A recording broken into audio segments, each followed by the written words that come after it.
Ontem eu fiz um vídeo mostrando o acidente com o Boeing 7879 da Vietnam Airlines. Sim, isso vai ser considerado um acidente lá na Alemanha e assim choveram comentários sobre um assunto que eu sequer abordei no vídeo, pois não achei que era relevante no caso. Era tão óbvio que não tinha problema de flaps, eu vou comentar nesse vídeo, mas primeiro eu quero te mostrar que surgiu a gravação da decolagem filmada por um passageiro ali bem próximo da asa e reafirmo, foi por muito, mas por muito pouco mesmo que o final deste voo não foi diferente no caso. Esse é o vídeo, eu vou deixar rolando com som, depois eu vou voltar na parte do boom. Vamos ouvir, vamos ouvir.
Conseguiu ouvir, né? Deixa eu voltar bem na partezinha final. Que agonia esse avião não decolando. Gente do céu, eu acho que eu teria borrado as cuecas. Mas olha só, partezinha final.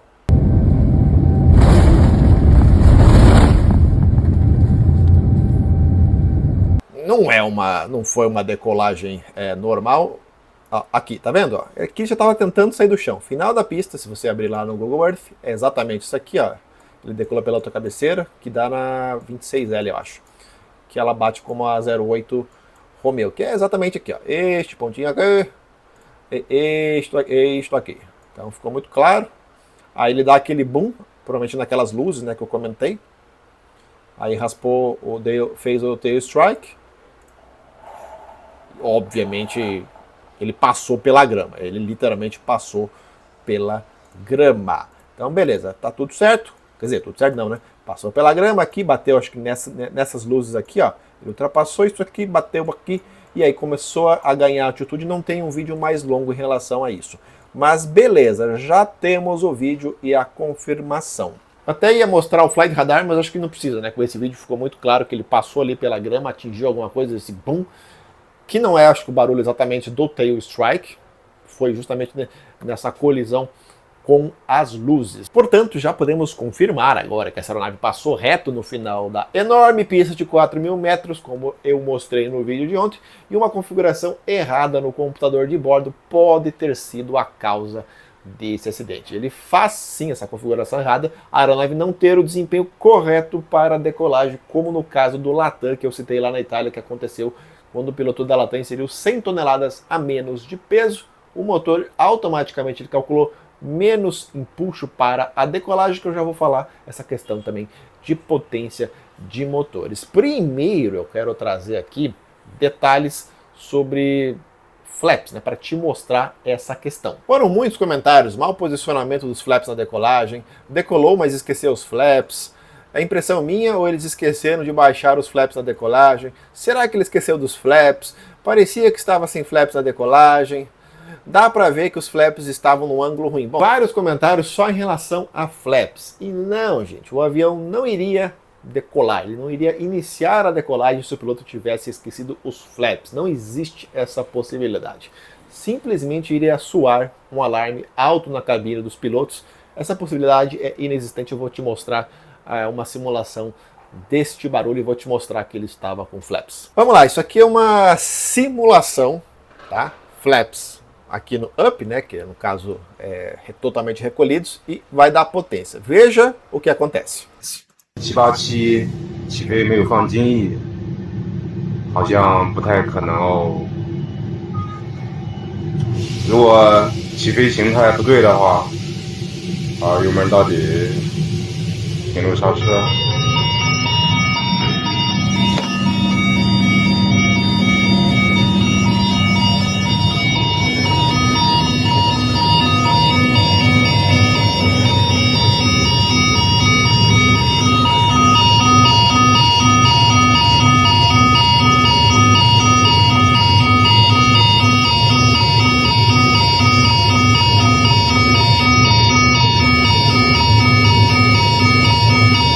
algum piloto não ia ouvir esse alerta sonoro. Então deixa eu te mostrar como é que é a configuração dos flaps do 787 e de outras aeronaves com imagens, que imagem sempre é mais legal. Então vamos começar. Essa aqui é a configuração do Vietnã. Não, você pode ver. Nossa, mas ele não está estendido. Não, sim, ele está. Olha só, em um Air Canada, quase não vê. Tá vendo que tem ali uma espécie de uma, sei lá, dobrinha, enfim.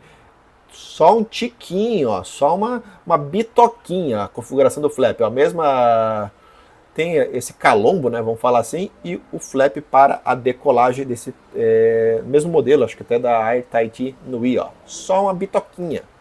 Olha a configuração do Vietnã, tem aquele calombinho e o flap, ó. Calombinho, flap. Calombinho, flap. Então, tudo certo, tá? E é muito visível isso, ó. Olha os slats aqui, ó. Olha os slats configurados para decolagem, lá no caso do Vietnã. Tá aqui. Decolou com flap, gente. Não tem o que discutir em relação a isso. Olha a diferença para o A350, ó. Também, ó. Uma aeronave mais moderna. Tem uma configuração de flaps diferente. Vou te mostrar aeronaves mais antigas, o que acontece.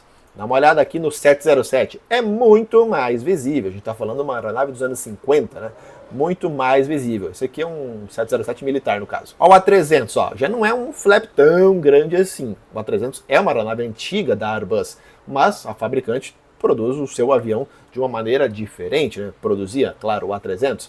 Dá uma olhada aqui no 747 para você entender essa questão dos flaps. Ó, o 7478, ele tem ali os flaps estendidos para a decolagem, mas não é tão puxado quanto do 747-400. Esse aqui, na verdade, é o 400F de carga. Mas, enfim, você vê que a configuração vai mudar um pouquinho, mas não vai ser tão discrepante e, evidentemente, está vendo os LEDs aqui e os flaps estendidos. Configurações de pouso, dá uma olhada aqui, olha o pouso, como é configurado o 787. É muito mais visível, é muito diferente a configuração de pouso, tá?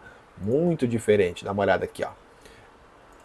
Beleza, ó, o A300 também, ó. Você viu? O A300 é bem curtinho para decolar e bem estendido na hora do pouso. Quero te mostrar algumas imagens que eu fiz. Isso aqui é um MD-82 lá no Irã, configuração de decolagem, ó. E configuração de pouso. Vou colocar lado a lado aqui para você ver, ó. Olha a diferença. É considerável a diferença de decolagem e pouso. Só você ver quando você estiver fazendo um voo no Brasil para você entender. Essa aqui é do Comac C919. Olha a diferença. A decolagem já é bem estendida. Lembrando que, se eu não me engano, as asas do Comac são feitas pela China. O restante do avião não. E de pouso. Olha a diferença. Tem uma diferença sim considerável, mas não tanto quanto nas outras aeronaves que eu estou te mostrando. Só mais um, ó, flaps de decolagem do Comac e do pouso. Essa aqui é do ARJ21, né, que também é da Comac da chinesa. Ó. Decolagem, pouso. Aqui o negócio é bem diferente, olha só, bem maior a configuração. Fiquei bem em cima da asa nesse voo do ARJ27, então você consegue ver bem essa diferença. E a última, justamente do 787, que eu quero te mostrar, decolagem.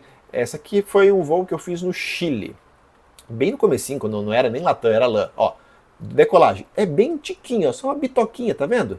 E olha a configuração de pouso, ó como dobra. Então é muito fácil para você entender, colocando lado a lado, ó, configuração de decolagem, só uma bitoquinha, e de pouso é bem maior. Então tá muito bem explicada, eu acho, essa questão dos flaps.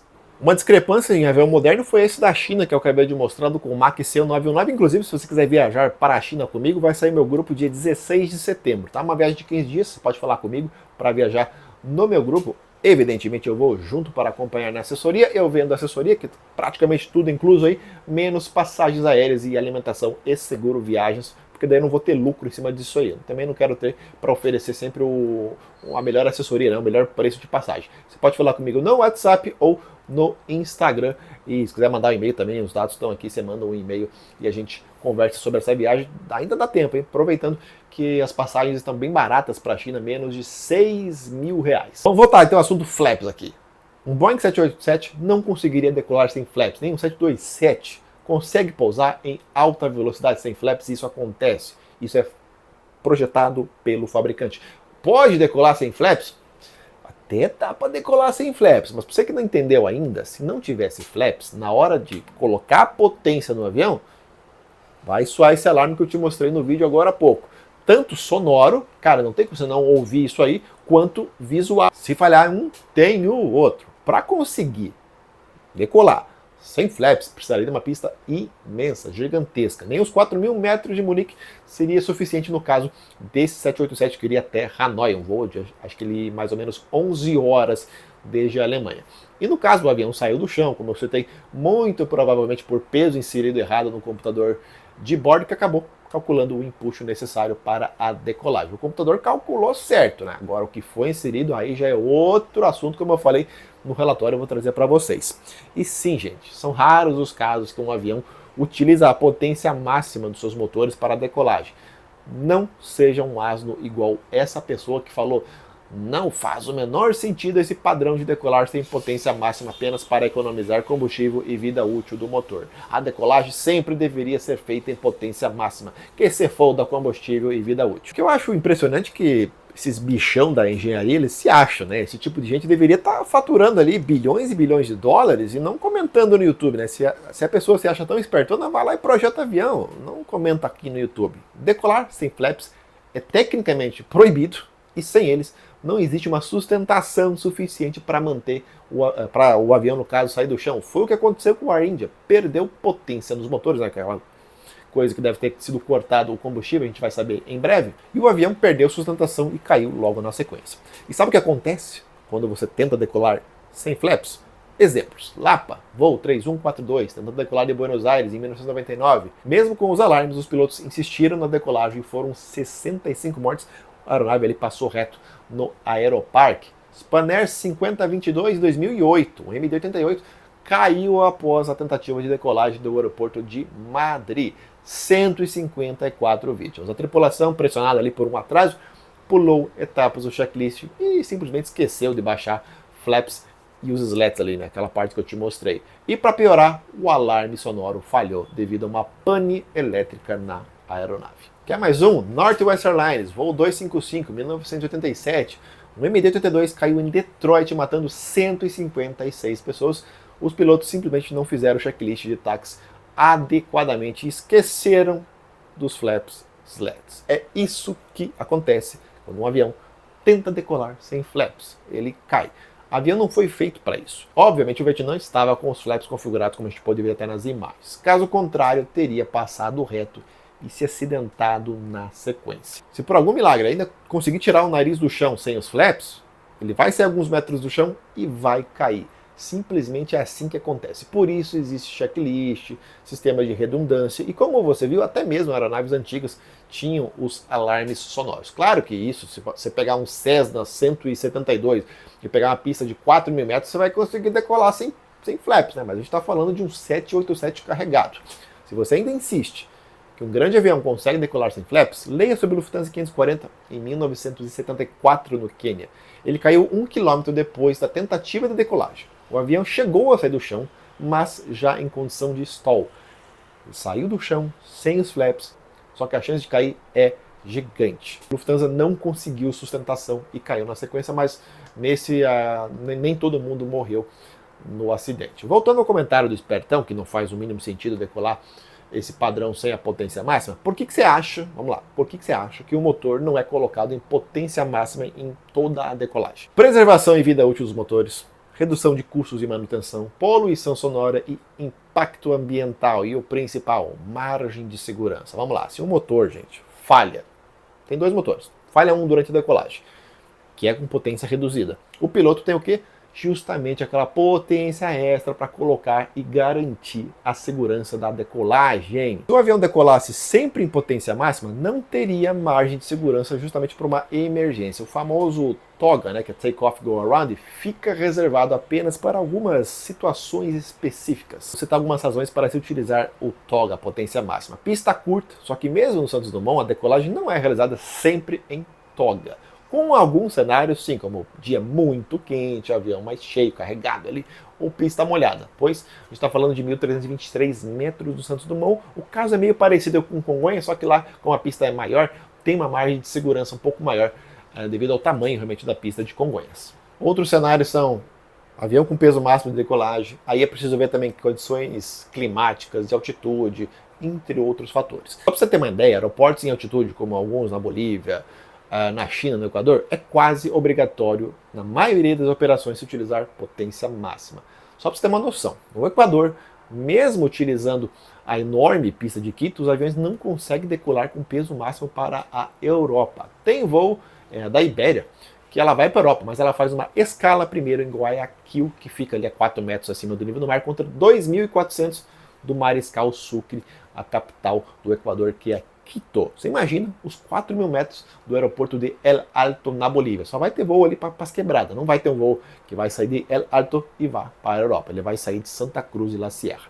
Então, voltando aqui para o caso do Vietnam Airlines, é aquilo. Pagou para usar a pista toda, né? Eu vou utilizar a pista toda. Talvez abra uma vaga de pilotos aí no 787 da Vietnam Airlines, caso você esteja procurando um emprego. Eu acho uma boa ideia você mandar um currículo.